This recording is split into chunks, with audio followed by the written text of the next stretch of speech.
Boa tarde. Meu nome é Weberlon, sou professor de Geografia. Hoje o tema da aula vai ser Domínios Morfoclimáticos Brasileiros. Essa série de aulas ela vai ser sempre alinhada com o tema do PET. O PET seria um instrumento pedagógico do Estado de Minas Gerais para poder fornecer subsídio e temas para os alunos, né, material para os alunos que estão em aula online, aula remota, tá? O PET seria Plano Tutorado de Estudos, né? Então sempre a aula vai estar relacionada, linkada com esse PET, tá? O tema de hoje, como eu falei, são domínios morfoclimáticos do Brasil. Eu vou estar dando aí as diretrizes para você conseguir adquirir as habilidades e competências para poder, de forma autônoma, resolver as questões depois de ter visto o vídeo, tá? Outra coisa, eu vou deixar aqui disponível um arquivo para poder conferir se as suas respostas estão corretas, um arquivo em PDF, tá? E você precisa entrar no meu canal, né? Dar o like no vídeo, inscrever no canal, colocar uma pergunta lá no chat do YouTube, né? Nessa pergunta você vai deixar lá o seu e-mail, seu contato, né? E vai requisitar esse material. E todo mundo que pediu o material deixando o seu contato, eu vou responder enviando esse material aqui para você conferir se as respostas estão corretas, tá certo? Então, vamos para a aula. O que seria domínios morfoclimáticos brasileiros? Os domínios morfoclimáticos são uma unidade da paisagem que resulta na inter-relação entre clima, vegetação, hidrografia, relevo e solo. No Brasil, o território pode ser dividido em 6 grandes domínios: amazônico, cerrado, mares de morros, caatinga, araucária e as pradarias. Esse aqui seria, na teoria, o que é o domínio morfoclimático. Vamos colocar uma imagem aqui que fica mais fácil de entender, tá? Então, o que seria domínio morfoclimático? Aqui no centro eu tenho o domínio morfoclimático. O que forma ele? É o clima, a região, se o lugar é frio, se é quente, se é mais ou menos. O relevo, se o lugar é mais alto, é mais baixo. Se o relevo ele varia muito de alto para baixo, tem depressão, se tem montanha, se tem planalto, se tem planície. Aqui é a vegetação, né? Se vai ser uma floresta amazônica, se vai ser um cerrado, se vai ser um campo, se vai ser uma caatinga, se vai ser a floresta de araucária e por aí vai. Aqui o tipo de solo, né? Se o solo vai ser um solo mais rico, se vai ser um solo arenoso, se vai ser um solo com mais pedra, se vai ser um solo com mais areia. Aqui a hidrografia, né? O desenho dos rios no território. Então, o domínio morfoclimático é basicamente tudo isso aqui interligado. Quando eu falo de um domínio morfoclimático, eu estou relacionando todos esses elementos para formar uma paisagem, tá? Observem que isso aqui é uma baita tarefa, né? Relacionar todos os elementos aqui para formar uma paisagem é uma coisa bastante complexa. Coisa que, infelizmente, nós não teremos tempo de aprofundar o quanto deveria. Repito, o tema do PET tinha que ser um pouco mais fracionado para eu conseguir, numa aula aqui, eu conseguir explicar para vocês tudo que deveria, mas vamos fazer o que é possível aqui, tá? Vamos lá. Quem tiver dúvida, a gente vai falando, tá? Eu vou correr um pouco aqui pelo medo de não dar tempo, igual aconteceu com o 7º ano. Acabou estourando o horário e eu não cheguei no final do slide, tá? Aqui nós temos os principais domínios morfoclimáticos do Brasil. Deixa eu tirar eu aqui da frente. Deixa eu tirar minha câmera aqui da frente, depois eu volto com ela. E aqui tem no mapa, né? Então, o primeiro aqui é o domínio amazônico, ele abrange essa região maior aqui verde, né? Então, quais são as principais características desse domínio? Ele tem terras baixas e florestas equatoriais. O que é terra baixa? Planície, regiões que não são muito altas, tá? A característica principal aqui são as planícies. Tanto é que aqui vai ter muito rio. E não é a regra geral, mas os rios geralmente convergem para as terras baixas, né? Basicamente, a água ela segue a gravidade, ela vai para as terras mais baixas. Então, essa região aqui é a região mais irrigada do Brasil, ou seja, ela tem mais rios, nós vamos ver depois, tá? Depois temos o cerrado, são chapadões. O que é chapadões? Quando fala chapado, é um relevo que ele é mais alto e mais plano, tá? Não tem muita variação. Chapadões tropicais, interiores e com cerrado. Cerrado é a vegetação que eu vou falar depois para vocês, tá? E florestas de galeria. O que é floresta de galeria, gente? Aí próximo onde vocês moram, eu conheço um pouco a região, né? Quando eu vou dar aula aí, eu sei que aí a gente tem uma vegetação em volta, né? Tem bastante vegetação em volta. Você vê que aí na verdade, a vegetação predominante aí é o cerrado. Mas quando você vê uma região, por exemplo, que tem um rio, um córrego, você observa que a vegetação ela se adensa. Ela fica mais densa, fica com mais árvores maiores, árvores mais juntas. Isso que a gente chama de matas e florestas de galeria, tá? Galeria seria aquele curso do rio ali, naquele lugar, por ter mais umidade, naturalmente as árvores ficam maiores e mais próximas, tá? Então isso seria mais ou menos a característica do cerrado. Mares de morro, né? Depois com a imagem vocês vão entender o que é. Eu vou explicar depois. Caatinga também eu vou deixar para explicar melhor com a imagem. Araucária também, pradaria e faixas de transição. Então, você observa aqui que cada um desse domínio morfoclimático ocupa uma região no território do nosso país, tá? Observando que a menor de todas aqui é esse verdezinho aqui, que são as pradarias. Estão vendo meu mouse aqui? E a maior de todas seria o domínio amazônico, certo? Deixa eu mudar. Quem tiver dúvida, de novo, não fique calado. Fala aí, tá? Deixa eu voltar minha câmera aqui, minha cara feia aqui para o slide. Espera aí. Então, vamos lá. Começando pelo domínio amazônico, esse domínio verde aqui em cima, maior, como eu falei, né, dando os detalhes dele.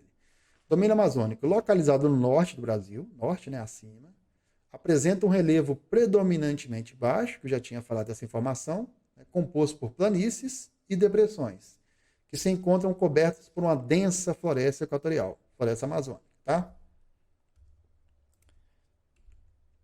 Então aqui eu estou colocando a seta de onde é o domínio, tá? E estou mostrando uma foto de como que é a vista da região. Então você vê aqui, é um lugar bem plano, você praticamente não vê ondulação no relevo, tá? Você vê que o relevo realmente ele é composto predominantemente por planícies, regiões planas e baixas, e por rios, né? Vários rios. Estão vendo aqui? Aqui tem um rio, aqui tem outro, né? Esse rio fazendo essa curva bonita aqui, olha, a gente chama de meandro. Lá tem muitos rios com meandros, né? O meandro é uma característica do rio de planície. Quando o rio está na planície, ele não tem inclinação, ele está reto, ele não tem muita força. A água dele desce com uma velocidade inferior. Então a água vai procurando para escavar o leito do rio, ela vai procurando a região que as rochas são mais frágeis. Então ele tem que fazer algumas curvas, procurando o caminho mais fácil, né? Quando você tem um rio de planalto, que é numa inclinação íngreme, o rio desce levando tudo. E aí ele faz o caminho dele mais reto, porque a força da água dá conta de cavar o seu leito, vamos falar assim, sem ter que caçar regiões mais frágeis, tá? Esse tipo de rio aqui com curva é típico de rio de planície, tá? São os meandros dos rios, tá? Então, resumindo, o domínio morfoclimático da Amazônia é formado por um clima muito úmido, aqui não está falando, mas eu estou dando essa informação verbalmente. Chove muito, tá? Chove bastante. Tem lugar que praticamente chove todo dia. Eu tenho parentes que moram no norte e é muito comum eles falarem o seguinte, assim, olha, pessoal, vamos no sacolão, no mercado fazer a feira. Aí alguém pergunta, nós vamos antes ou depois da chuva? Porque praticamente chove todos os dias. Não é a chuva direto, é aquela pancada, tá? Ela é muito quente também, dá uma chuva, a chuva vem, cai uma chuva, a chuva passa, continua o sol. Mas é praticamente todo dia tem uma pancada de chuva. Por isso que lá também tem muitos rios, e por isso que a floresta é muito densa, tá, gente? Quando você fala de domínio morfoclimático, sempre é uma relação daqueles elementos que eu falei, né? Clima, o relevo, o solo, a hidrografia. Você imagina, por exemplo, uma floresta dessa, ela não se sustentaria sem uma chuva constante. Ela não seria essa floresta bonita e fechada sem um clima que chovesse muito. Por isso que é importante você entender a inter-relação entre os vários elementos do domínio morfoclimático, né? Você não teria uma floresta dessa sem um clima adequado. Imagina um clima desértico, nunca teria essa floresta aí no meio. Então, sempre o domínio é uma relação entre os vários elementos, tá? O clima, o relevo, a vegetação, tá? Sempre pensando nessa lógica. Então, essa aqui é a cara da paisagem do domínio amazônico, tá? Muita floresta, muita chuva, muitos rios, relevo bastante plano, tá? Composto por planícies. Deixa eu mudar. Pessoal, vocês estão mudos aí? Tá tranquilo? Tá de boa? Sim. Sim. Beleza. Sim. Aqui eu tenho um mapa da região amazônica e aqui eu vou tentar fazer uma dinâmica com vocês. Olha, aqui eu peguei o ponto 1, siga o meu mouse, e aqui o ponto 2. É como se eu pegasse o relevo e tentasse fazer um corte no relevo. Pegar um corte e pegar uma visão de um corte, tá? Daqui até aqui. E aqui nessa outra parte aqui, onde eu vou colocar o mouse, eu vou tentar mostrar para vocês como que é esse relevo visto de forma panorâmica, tá, gente? Um corte do relevo, tá? Então aqui, olha. Então esse relevo aqui do ponto 1 ao ponto 2, ele teria mais ou menos essa variação de altura. O que acontece? Aqui no 1 na ponta tem uma região mais alta. Tá vendo um aqui, ó? Esse 1 aqui é esse 1 aqui. Esse 2 aqui, esse 2 aqui embaixo. Estão acompanhando? E você observa que no meio aqui é mais baixo, que é a planície que eu falei com vocês, né? Onde está o rio principal, que é o Rio Amazonas. E aqui outras planícies aqui na lateral. Então, o relevo, né? Falando um pouquinho do domínio amazônico, o relevo é formado por uma planície extensa. Essa parte mais baixa, a planície é a parte mais baixa. Aqui em cima já é um planalto, bem na pontinha aqui, e aqui embaixo outro planalto, né? Então, geralmente os rios, tá vendo um punhado de rio aqui no mapa? Você vê a região, como eu falei, mais irrigada do Brasil, olha. Tem parecendo aqui um monte de veias, né? Então, essa região ela é muito irrigada porque é uma planície. Os rios saem das partes mais altas, tanto aqui em cima quanto aqui embaixo, tanto aqui como aqui é uma região mais alta, e os rios vão cair, né? Para dentro desse leito aí, né? Eles vão descer a parte mais baixa. Por isso que aqui tem muita água, estão vendo? Além do mais, como eu falei anteriormente, chove bastante. Tem uma alimentação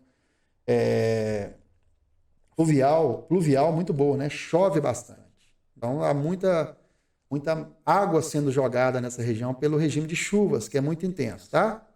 Então esse aqui seria mais ou menos um recorte do relevo, que é uma das principais características do domínio morfoclimático da Amazônia, tá? Uma extensa planície cercada por planaltos na sua borda, tanto aqui no ponto 1, lá em cima, quanto no ponto 2, ok? Pode seguir? Sim. Sim. Beleza. Sim. Deixa eu me tirar aqui de novo. Estou sempre tampando na frente aqui do negócio. Espera aí. Vamos lá. Agora o Cerrado, tá? Mudando aqui de domínio. Falando agora do Cerrado. O Cerrado é considerado o segundo maior bioma da América do Sul. E é o segundo maior bioma do Brasil. É conhecido como a savana brasileira. A savana, gente, é uma alusão àquele domínio vegetal que a gente vê na África. Quando você vê documentário da África, você vê onde estão aqueles leões, aqueles, né? Os leões mesmo. Eles estão numa região onde você vê aquele capim amarelo, né? Meio dourado. Aquilo é a savana. Você vê poucas árvores e mais uma vegetação mais rasteira. Aquilo é a savana, tá? Então o nosso cerrado, vamos ver aqui daqui a pouco na imagem, ele é uma variação dessa savana africana, tá? É uma comparação. E possui uma grande biodiversidade. Quando eu falo biodiversidade, quer dizer que tem uma variação grande de formas de vida, sejam elas vegetais ou animais. Tá? Então você vai ter vários tipos de animais habitando esse bioma. Você vai ter também vários tipos de plantas diferentes. Então tem uma grande biodiversidade. É diversa as quantidades e as formas de vida que tem nele. A gente vai ver na imagem que é mais fácil, tá? Aqui é a imagem do cerrado. Eu acho que de cara vocês conseguem ver que essa vegetação é muito comum para vocês aí, não é? No bairro de vocês? Já viram isso por aí? Algo parecido? Sim. É bem parecido, né? Porque essa região nossa aqui é uma região de cerrado. Então essa vegetação aqui que você observa, olha, ela tem árvores? Tem. Mas não são árvores imensas como na floresta amazônica. São árvores mais espaçadas, elas estão um pouco mais distantes, e elas não têm o tronco reto. Ela tem um tronco tortuoso, igual fala o texto aí, olha, são troncos grossos e tortos. Isso é a característica principal do cerrado, tá? E gramíneas, ó, vegetações rasteiras e pequenas, né? Isso é o cerrado, que é um domínio típico de um clima com duas estações bem definidas. Uma estação seca e fria. Então, no frio, daqui a pouco nós vamos entrar no clima frio aí, na estação fria. A gente vai ter um momento que vai chover muito pouco, né? Então é o nosso inverno, ele é frio e seco. E depois, mais na frente, a partir de outubro, começa a esquentar um pouco e começa a chover. Nós temos a estação quente e úmida, né? Então esse tipo de vegetação, ela floresce nessas condições. Duas estações separadas, uma que chove bastante e uma que chove pouco. O domínio anterior que eu falei daquelas florestas imensas, chove o ano inteiro. Raramente você tem interrupção de chuva. Por isso que a floresta é tão grande, tão fechada, tão tão imensa, né? Tão densa. Aqui a gente tem uma floresta que ela não é tão densa, porque ela se adapta a 2 estações, tá certo? Então esse aqui é o cerrado. Vamos ver que a localização do cerrado, onde que ele fica, nós já vimos que ele fica no nosso território. Aqui, olha, tá vendo Minas Gerais? Aqui uma boa parte de Minas Gerais tem cerrado, né? Ela ocupa a região central do Brasil. Por quê, gente? Aqui na região do centro do Brasil, a gente tem uma característica climática interessante, né? A umidade, geralmente, de um clima, ela vem do mar, que estaria aqui, né? E como aqui está bem distante do mar, a umidade não chega com tanta força. A umidade chega, mas chega bem fraca. Então você vai ter um clima que em alguns momentos ele vai chover menos. Por isso que a vegetação terá aquele aspecto. Você vai observar depois que o domínio que está aqui na região litorânea, ele vai ter mais árvores, porque a umidade do mar chega com maior força. Vai ser um domínio diferente, tá? Então a posição que o domínio do cerrado ocupa aqui, ela é muito importante para entender a sua característica, tanto a climática como a de vegetação, tá certo? Observem que o nosso estado está com uma boa parte nesse domínio, tá?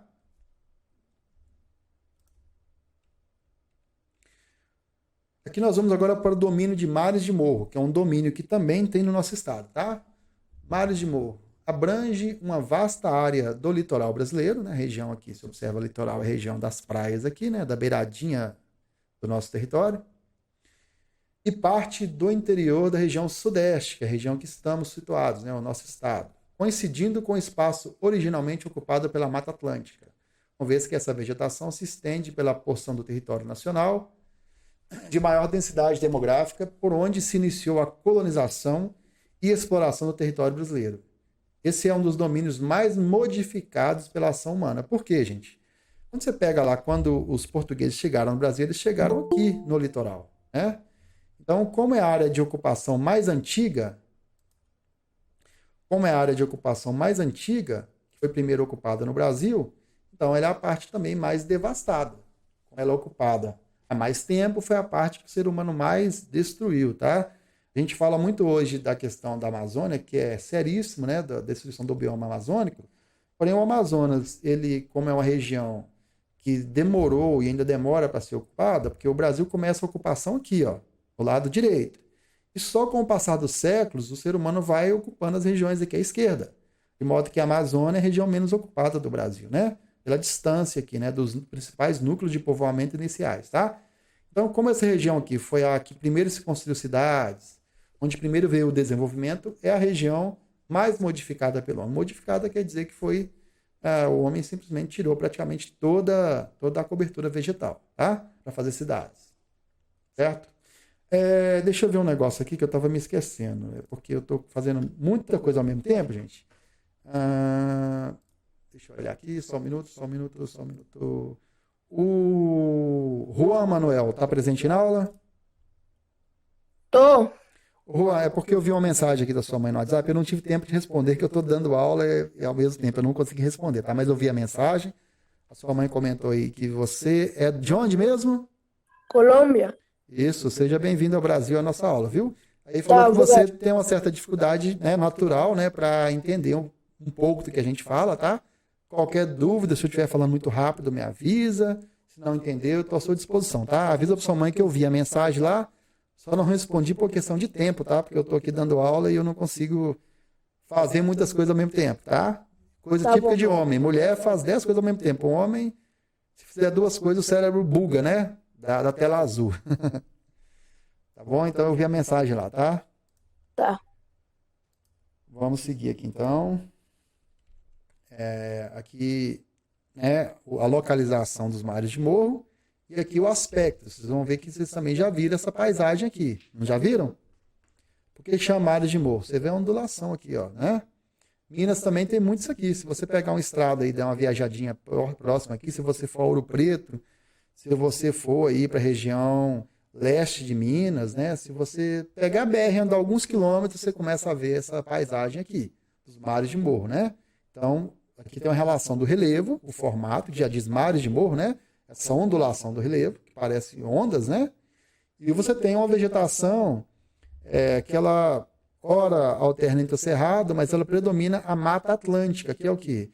Que é uma vegetação um pouco maior do que o cerrado, ela tem árvores maiores, por ela estar próxima ao litoral, ela tem mais umidade, como eu falei, essa umidade permite que as árvores fiquem maiores. Ela não passa por uma estação seca igual ao Cerrado, por isso ela vai ter um porte maior de árvores e uma cobertura mais densa de árvores, tá? Então, basicamente, aqui o clima ele é mais úmido, por estar no litoral, portanto, você vai ter uma cobertura vegetal mais pujante, mais forte, vamos dizer assim, do que a cobertura do Cerrado, tá? Esse é o aspecto. Todo mundo já viu uma paisagem parecida com essa, não já? Falem para mim aí. Sim. Sim. Todo mundo já identificou. Eu tenho certeza que quando você pega, até mesmo aqui na região nossa, aqui, a gente costuma olhar aí pela BR-040 e ver algo parecido, né? Os mares de morro. Vamos seguir então. Nós temos muita matéria aqui. Aqui o domínio das pradarias, gente. Não é padaria, tá? Pradarias. Pradarias e campos, tá? Localizado no sudoeste do estado do Rio Grande do Sul, ou seja, no sul do Brasil. Tá vendo? Tá cá embaixo, onde tá meu mouse. Encontramos o domínio das pradarias e campos. Eles são caracterizados pela vegetação rasteira, tá, gente? Quando fala campos, você pode... Não é correto, mas tenta pensar no campo de futebol. Você tem a grama, né? Você não tem árvores, você não tem folhagem, é uma vegetação rasteira. Claro que a grama é algo, né, que você planta ali, não é natural, mas é algo parecido, tá? É uma vegetação muito curtinha, muito baixinha, tá? Vou colocar aqui, né, a região que ela fica, tá vendo aqui, olha? Essa regiãozinha aqui bem no sul. E esse é o aspecto, né? Na verdade, parece um pasto, né? Então, essa seria o domínio morfoclimático típico da região das pradarias, tá? Então, você vai associar isso a campos, a vegetação rasteira e lugar onde ficam pastoreando gado, né? Cavalos e tal, tá? É muito comum isso no sul do Brasil, tá certo? É um domínio que a gente não costuma ver muito por aqui, salvo alguns pastos, mas lá é bastante comum, tá? Observem, como eu falei, dentro da lógica que eu falei da relação do clima com a vegetação, né? Aqui é uma região de clima frio, tá? Aqui é uma região que costuma ter também altitudes mais elevadas, um relevo mais alto, e essa vegetação é típica dessa região. Clima mais frio, relevo de maior altitude, costuma ter essa paisagem aqui, tá? Então, isso é o domínio das pradarias e dos campos. Vamos seguir. Se alguém tiver dúvida, pergunte. Aqui domínio das araucárias, tá, gente? É um domínio bem específico. Isso aqui é um domínio que a gente não costuma ver. Só quem já viu em livro ou quem já foi no sul. Quem já viajou para o sul, possivelmente já viu esse domínio, tá? Localizado na região sul do país, em áreas de planaltos, serras, regiões altas, cuja altitude varia entre 500 a 1.300 metros, sob o clima subtropical. Ô, gente, o que é subtropical? Quem consegue me falar essa informação aí?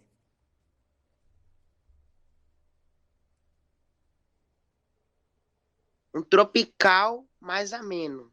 Ou Exato. seja, o tropical tem regime de chuva um pouco maior, temperaturas maiores, mas o subtropical já é ameno, sujeito a temperatura um pouco mais brandas aí. Exato, exato. Muito bem. Aqui, olha, se eu pegasse onde está o meu mouse aqui, olha, o meu mouse está correndo aqui, ó. Onde o meu mouse está correndo é a linha do Equador. Quanto mais próximo dessa linha, imagine uma linha imaginária, né?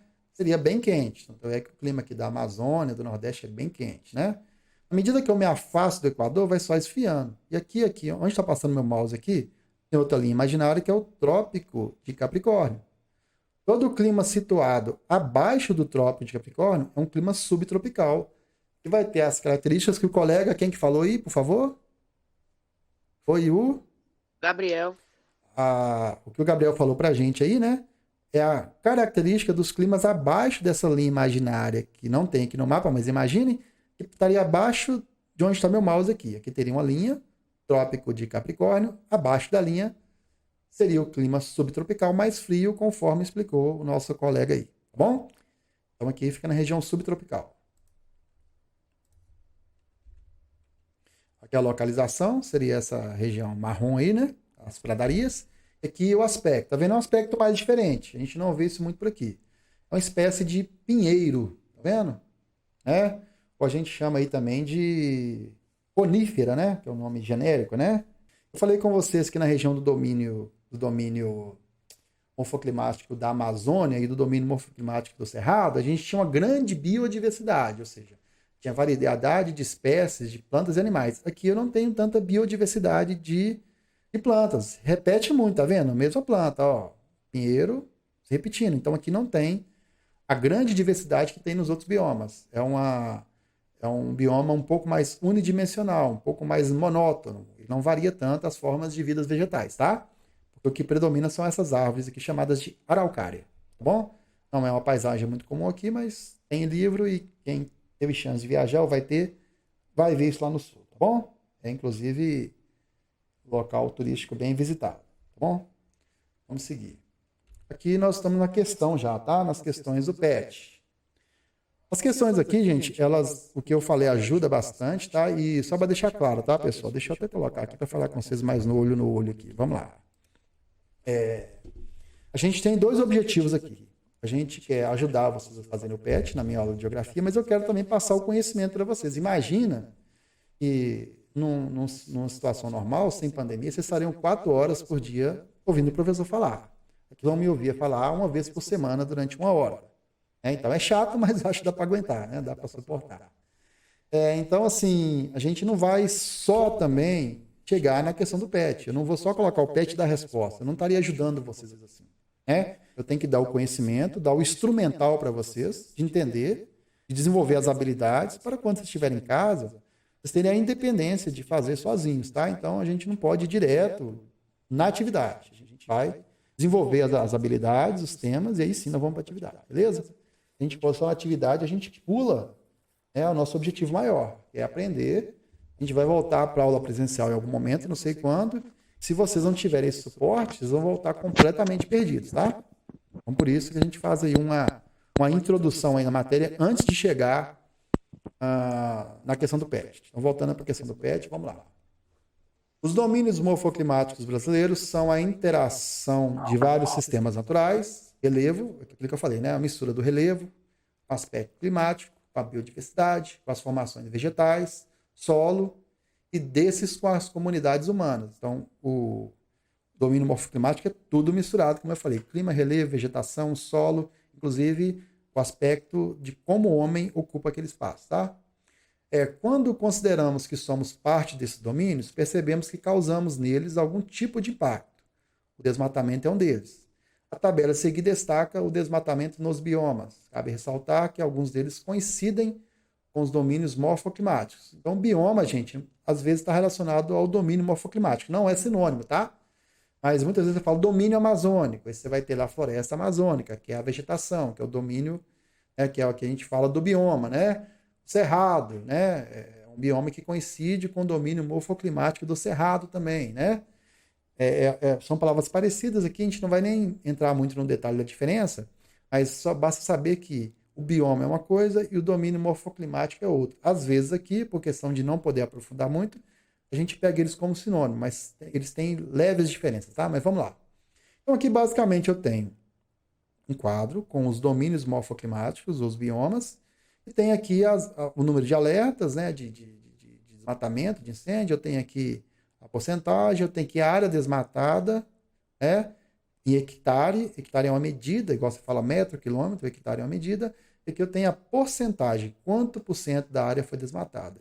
E aqui a pergunta vai girar em torno disso, desse quadro, né? Essa questão aqui, inclusive, vocês responderiam sem ver a minha matéria, essa questão específica, né? Passaria você a interpretar os dados desse quadro aqui, que é muito importante saber fazer isso, tá, gente? Interpretar dados, tá? Saber olhar o que está pedindo. Então, aqui no caso, somente com a tabela você conseguiria responder. Olha, letra A.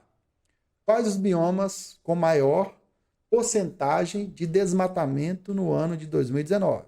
São 2 perguntas, eu vou parar aqui nessa interrogação para tratar de cada uma. Eu vou voltar aqui o nosso slide. Espera aí. Volta. Então, você pega aqui na porcentagem. A primeira parte da pergunta é qual que é o bioma com maior porcentagem de desmatamento? Qual que seria?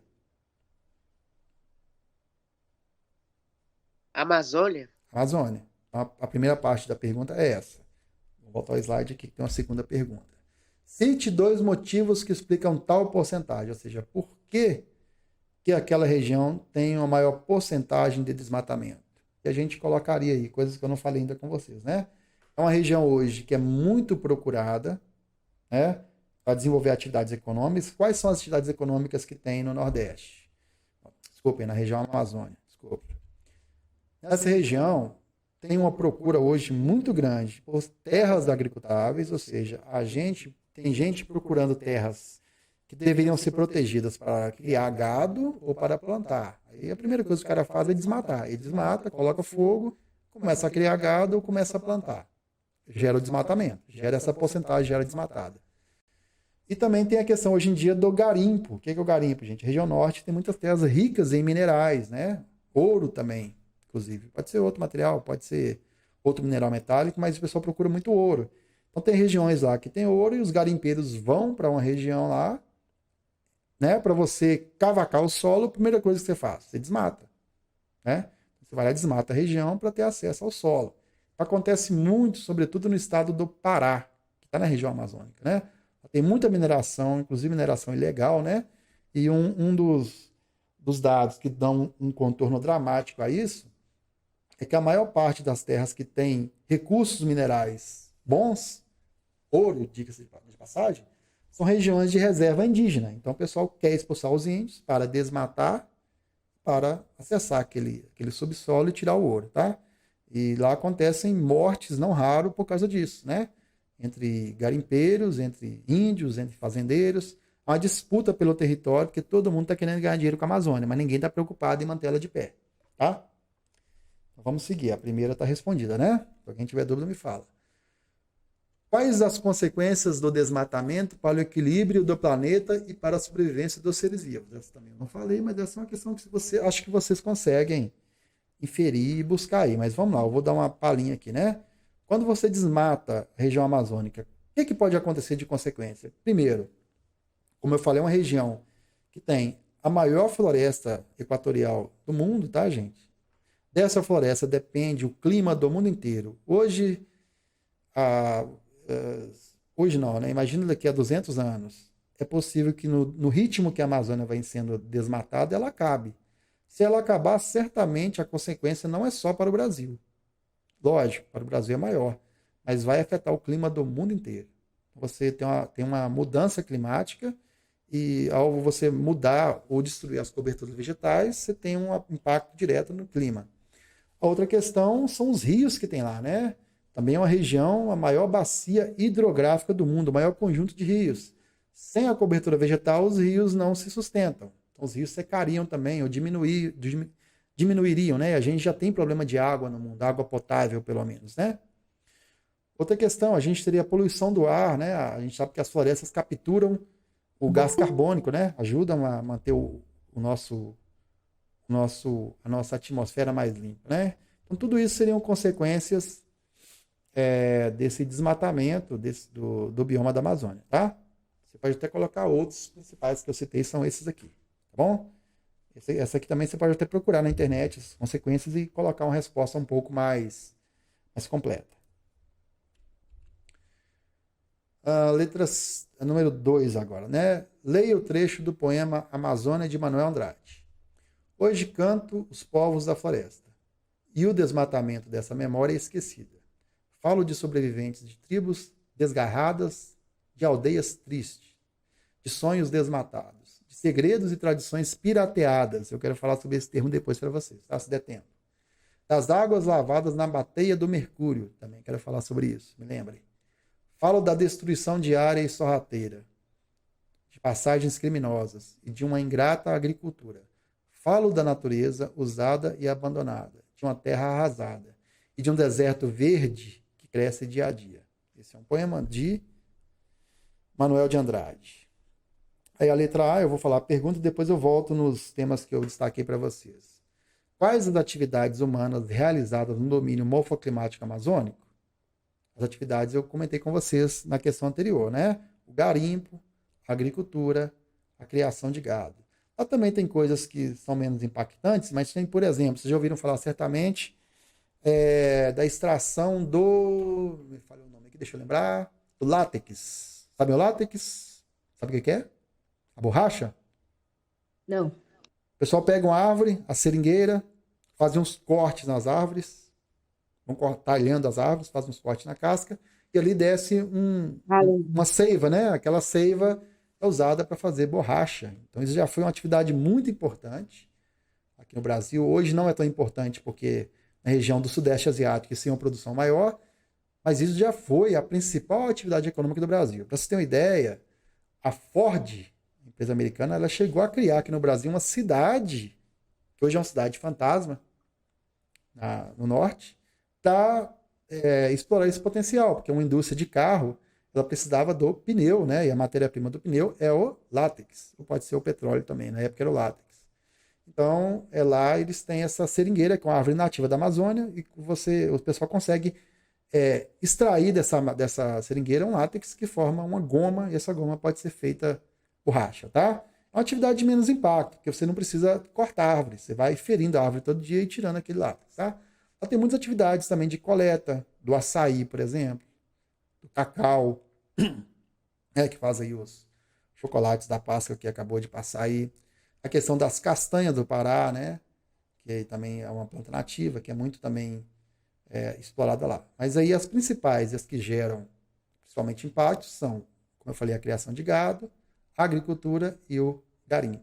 Então você colocaria as atividades humanas aí, que estão realizadas lá, tá? Letra B. O poeta é otimista ou pessimista em relação à situação atual da Amazônia e do seu futuro? Eu quero a opinião de vocês. Vamos lá.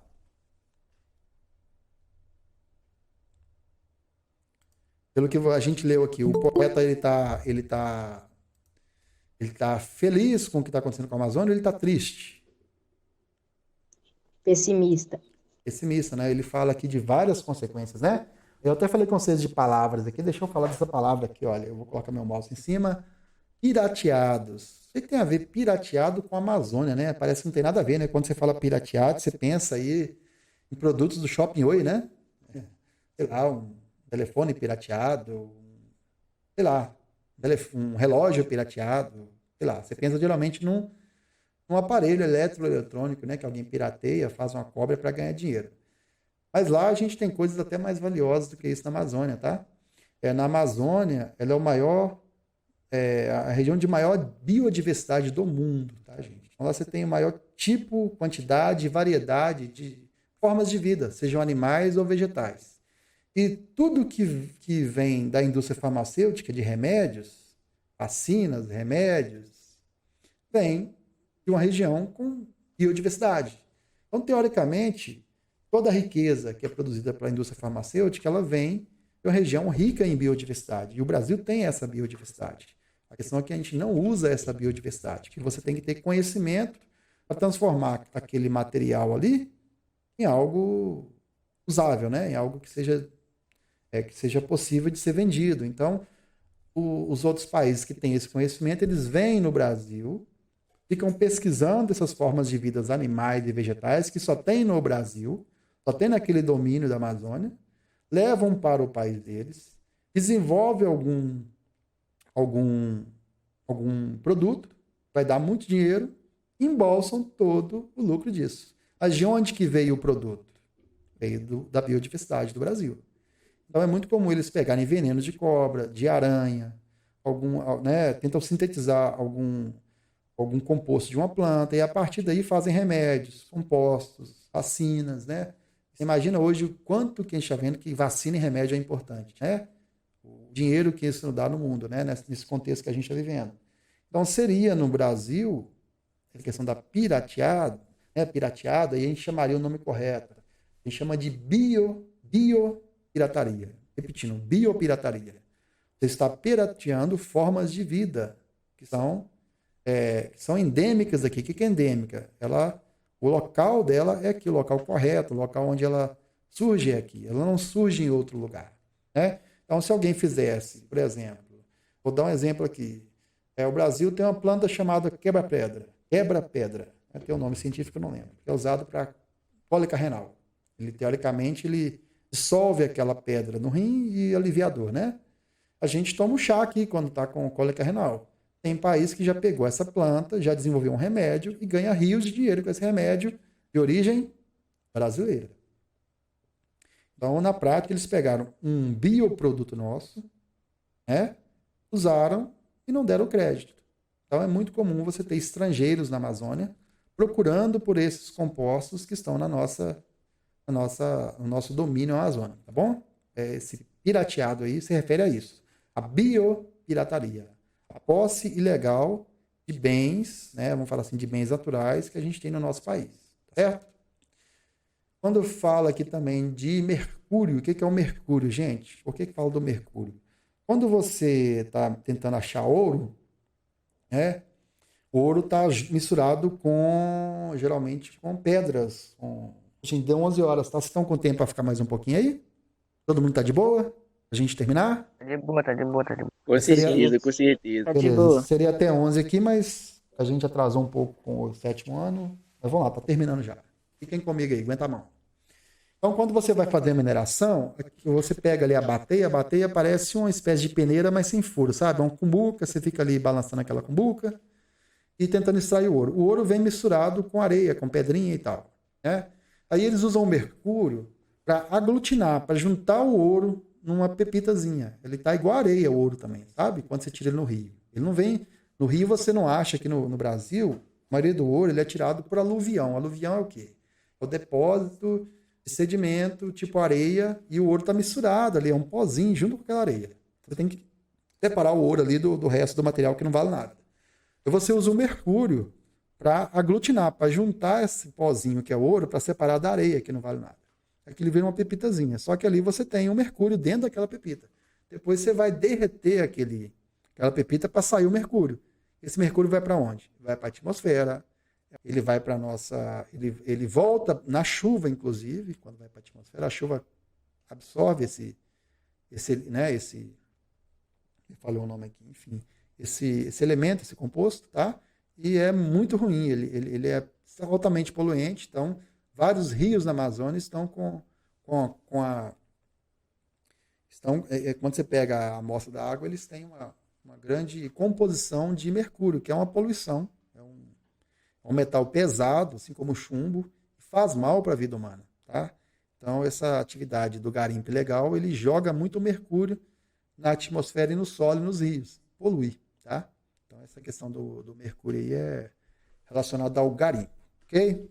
Deu para entender? O que os indígenas temem que cheguem ao seu espaço de vivência? Explica. Eles estão olhando para quê? Estão olhando para a cidade, estão na floresta, estão olhando para os prédios, né? E aqui eles falam... Nossa, será que ela vem vindo pra cá? Exato. Então eles estão com medo de chegar aqui à cidade. O medo deles é esse, né? Porque quando chega a cidade, a gente sabe, é possível ter uma cidade com a floresta no lugar? Não, é impossível.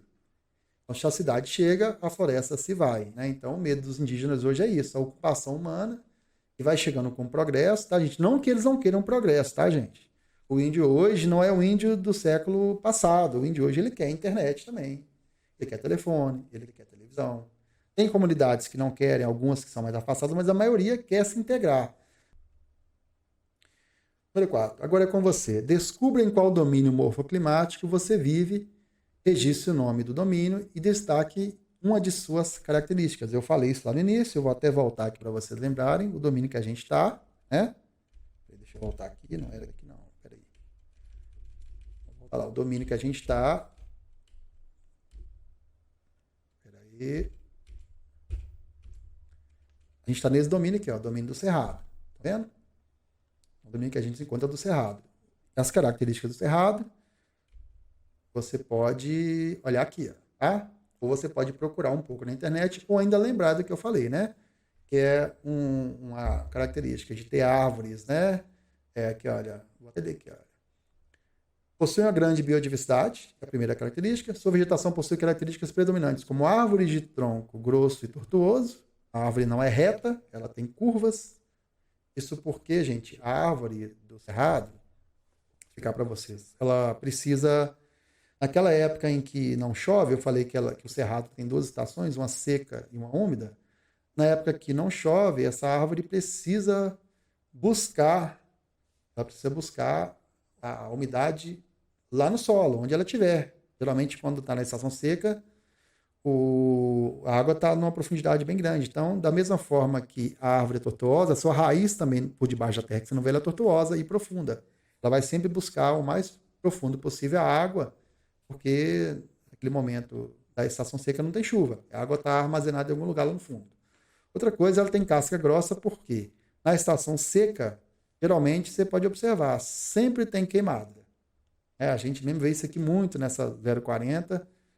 Para de chover, começam as queimadas. E a casca seca protege essa árvore. Ela queima, mas ela não morre. Daqui a pouco ela meio que, quando chover, ela ressurge de novo, né? Para ela poder conseguir ter a umidade e voltar ao normal dela, tá? Então, as características principais são árvores com tronco grosso, tortuoso, árvore de porte médio, tá? Misturado com vegetação rasteira, como a gente está vendo aqui, tá? E o cerrado está sempre num clima semi-úmido, com a estação que chove, estação quente e úmida, uma estação fria e seca. Essa informação é muito fácil de achar na internet também, se alguém não estiver guardando, tá? E também eu vou deixar essa aula, como eu falei, eu vou tentar upar no meu canal do YouTube. Tem um canalzinho lá, Lero Lero, que não tem muita coisa, inclusive tem vídeos lá só de eu tocando guitarra muito mal. Não tem vídeo de escola ainda. Aí eu suponho que à noite esse vídeo vai estar lá. Eu vou colocar para vocês no grupo depois o meu canal. E quem quiser acessar e olhar as informações com mais atenção, vai ter como. Beleza? Bom, é isso, tá, gente? A gente viu todos os slides aqui. Se alguém tiver dúvida, pergunte. Alguém quer fazer uma pergunta? Tá de boa? Tranquilo? Tá tranquilo. Bom, eu queria saber se essa aula está ajudando vocês. Como é que tá? Tá dando para dar suporte para vocês, para as questões aí? Isso é demais. Beleza, que bom. Então eu tô aqui, eu queria falar para vocês que eu estou aprendendo a fazer isso também, tá, gente? Eu nunca tinha feito aula assim, então natural que a gente tenha alguns erros, é natural que a gente se tropece, às vezes é natural que a gente não saiba fazer correto, porque eu estou aprendendo junto com vocês a acessar esses meios, tá? Então eu tenho comprado equipamento, que não é barato, para tentar fazer, tenho aprendido a usar software, tenho aprendido aqui várias coisas. Eu creio que com o tempo vai estar melhor ainda. Eu acho que é uma questão de adaptar, tá? Eu queria agradecer vocês, como eu falei para vocês. Vou colocar depois no grupo tanto esse material aqui do slide PowerPoint para quem quiser ter acesso ao material. E vou tentar colocar mais tarde também, não agora, o link do meu canal no YouTube para vocês acessarem lá. Quem entrar, por favor, dá o like lá no vídeo. Inscreve no meu canal, aquele negócio todo que o pessoal fala, né? Pessoa, assiste o canal não. Oi? Eu não assisto o canal. Eu vou colocar no grupo mais tarde. Tá? Eu vou colocar no grupo mais tarde, aí entra lá e faz a inscrição, dá o like. Quem quiser, comenta lá que ajuda também, porque quando você coloca esses dados, quando você comenta no vídeo, você dá o like, você compartilha, a gente passa a ver o vídeo e tem pessoa que de repente está precisando do pet e não sabe e passa a ter acesso a esse vídeo. Eu sei que não é um vídeo muito bom, como eu falei, tem as suas imperfeições, mas deve ajudar outras pessoas. Tá bom? Quando vocês fazem isso lá, como é que fala aqui o nome? O sistema do YouTube vai entender que esse vídeo é interessante e vai passar para mais pessoas. Joia? Quero agradecer a todos vocês, obrigado pela paciência, pelo comportamento, pela boa vontade, por estarem aqui. Tá? Vou encerrar por aqui, vou interromper a gravação e mais tarde eu coloco isso aqui lá no YouTube, beleza? Beleza. Semana que vem, no mesmo bate-horário, no mesmo bate-canal, nós temos aula de novo. Ok? Ok. Beleza, obrigado, gente. Tchau. Até mais. Obrigado, tchau. Deus abençoe. Valeu. Valeu. Tchau. Tchau.